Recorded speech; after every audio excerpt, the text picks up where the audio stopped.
Good morning everyone and welcome back to our channel. My name is Ayush Kumar Singh. I am from ECFA University Dehradun, currently pursuing my legal internship from Nexus and Company. So today we are going to discuss the procedure of marriage under Special Marriage Act 1954. Before starting the topic, let's know a gist about the Special Marriage Act.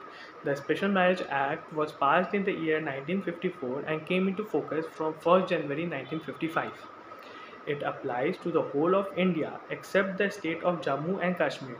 It contains 51 sections and is divided into 8 chapters. The Act provides a special form of marriage in certain cases, restrictions of marriage, and divorce. Under the Act, any two persons, irrespective of their religion, can get married. In other words, the Act provides a validity of marriage between men and a woman irrespective of their caste and religion restrictions. Now, what are the conditions of a valid marriage under the Act? According to Section 4, a marriage is to be valid under the Act. The following conditions are to be satisfied. First, monogamy.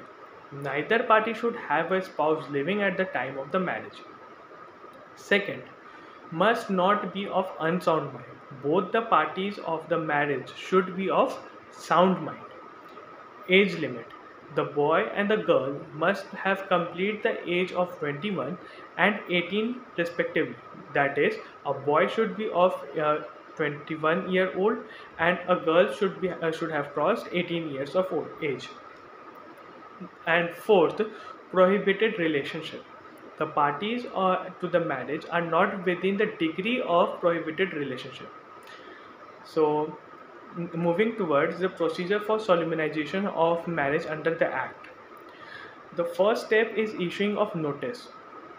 According to Section 5, the parties to the marriage shall give a notice in written to the marriage officer of the district, and at least one of the parties have resided for the period not less than 30 days immediately preceding the date of such notice.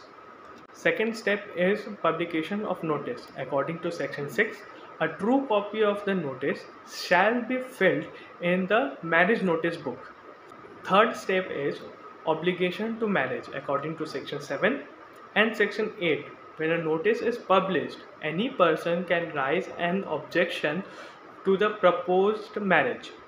Then the marriage officer has to make an necessary inquiry and pass an appropriate order. His power is similar as the power of the civil court. The parties can file an appeal before the district court against the order within 30 days. Fourth step is declaration. According to Section 11 of the Act, the marriage declaration shall be signed by the parties to the marriage and 3 witnesses at the same in countersigned by the marriage officer. Now, fifth step is place and form. According to Section 12, the marriage may be solemnized at the office of the marriage officer within the reasonable distance from the office. If the marriage takes place outside the office, the parties must be ready to pay the additional fees. Now, last one is issuing of a certificate. According to Section 13, after the marriage is solemnized, the marriage certificate should be issued by the marriage officer, and an entry should be made in the marriage certificate book. Before issuing the certificate should be signed by the parties, both the parties, and all the witnesses present at the time of the marriage. And when the certificate is issued, after all the procedures, the parties are considered to be married and they get all the right of a married couple. So I think you like the video informative. So please like, share and subscribe. Thank you.